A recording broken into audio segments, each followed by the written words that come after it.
Hai Besti, berikut rangkuman berita dari hasil peperangan antara Ukraina vs Rusia. Sebelum lanjut ke beritanya, yuk Besti support channel ini.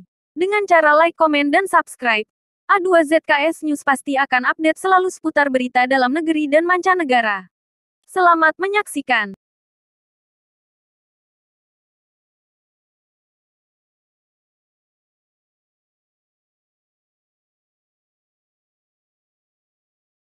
Rusia menginvasi Ukraina pada dini hari tanggal 24 Februari tahun 2022. Memicu konflik terburuk di Eropa dalam beberapa dasawarsa. 2 pekan yang terjadi yang telah mengubah dunia seketika. Seperti dirangkum AFP. Pada tanggal 24 Februari, Presiden Rusia Vladimir Putin mengumumkan operasi militer khusus untuk demilitarisasi dan denazifikasi Ukraina dan mendukung separatis yang didukung Moskow di timur. Invasi skala penuh pun dimulai dengan serangan udara dan rudal di beberapa kota. Pasukan Ukraina tak tinggal diam. Mereka melakukan perlawanan yang lebih kuat dari perkiraan. Membuat frustrasi rencana Rusia untuk pengambilalihan kilat. Presiden Ukraina Volodymyr Zelensky bersumpah untuk tetap tinggal dan memimpin perlawanan. Dengan pasukannya yang macet, Putin menempatkan pasukan nuklir Rusia dalam siaga tinggi pada tanggal 27 Februari tahun 2022. Atas invasi ini, Barat membebani Rusia dengan sanksi.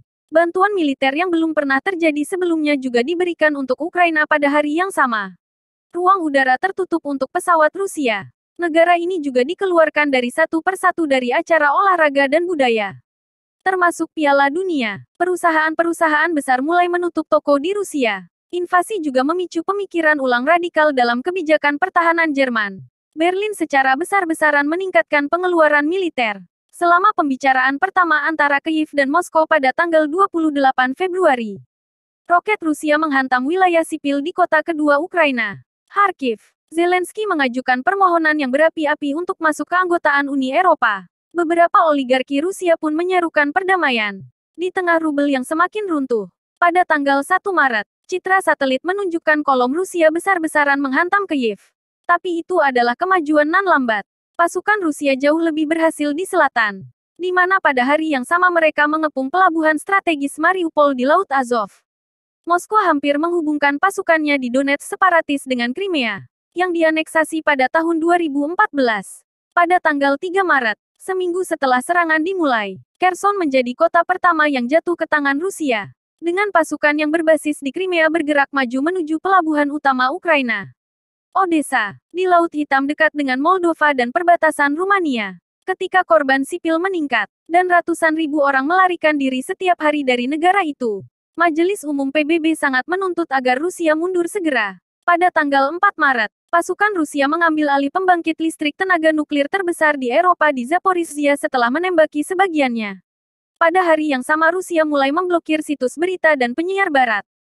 Dengan media independen terakhirnya ditutup di tengah ancaman hukuman penjara 15 tahun karena berita palsu tentang perang.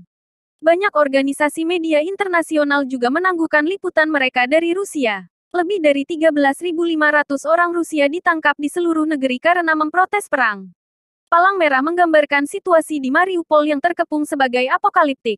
Dengan ratusan ribu warga sipil terperangkap dalam penembakan selama 8 hari tanpa air, panas, atau listrik. Hari berikutnya gencatan senjata 12 jam disepakati untuk memungkinkan warga sipil melarikan diri dari 6 daerah yang telah mengalami pemboman berat Rusia. Rusia lalu menuduh AS, menyatakan perang ekonomi setelah melarang impor minyak dan gas Rusia. Dengan Uni Eropa memotong 2/3 dari impor gasnya. Zelensky, yang menyerukan zona larangan terbang NATO untuk melindungi kota-kotanya, tidak didengarkan. Dia memohon kepada Washington untuk kekuatan udara ketika anggota parlemen memilih paket bantuan senilai 14 miliar dolar AS. Hingga Kamis tanggal 10 Maret tahun 2022. Sekitar 2,2 juta orang telah melarikan diri dari pertempuran.